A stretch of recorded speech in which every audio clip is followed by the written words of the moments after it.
I've got your book here with us, The Autism Revolution. Talking to another parent, she referred to this as her Bible. She told me that her child is recovered at the age of 5. One of the things that I want to talk about is what you mean about going for exceptional. Well, basically, people with autism are not predominantly cognitively impaired the way people have thought for years.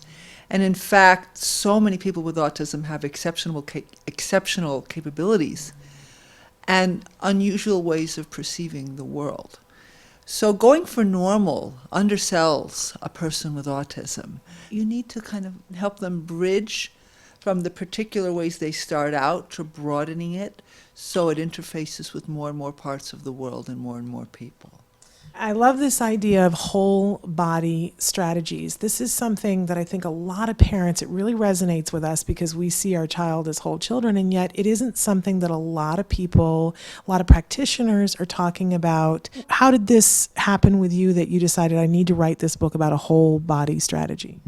Well, in the biggest picture, we're going through a major transition because we're finding out that things are really interconnected in a web.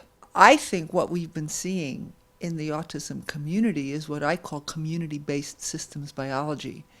Parents have been figuring this out themselves. In 2005, I wrote a paper called Is Autism a Brain Disorder or a Disorder that Affects the Brain? I've looked at many children with genetic and metabolic disorders.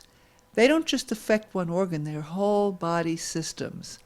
What we're looking at here is some genetics and a lot of environmental, and that affects the whole body too. One of the things that's very important is that you need to almost forget the autism and look at all the parts and treat all the parts as things where you can develop a game plan. And if someone even has a genetic syndrome, it doesn't mean that the door is closed. Chapter 4 is a girl with IDIC 15.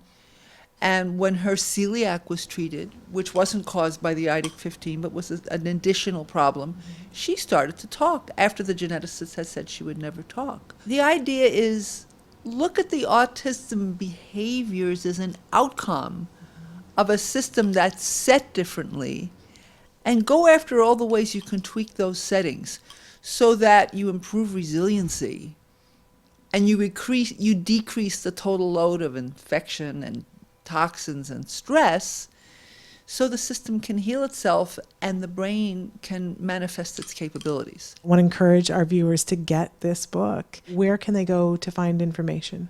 autismrevolution.org. We're going to be starting a campaign to give it to teachers and nurses and doctors and therapists and so forth. And I would love for people to join with me in identifying people and programs to give it to.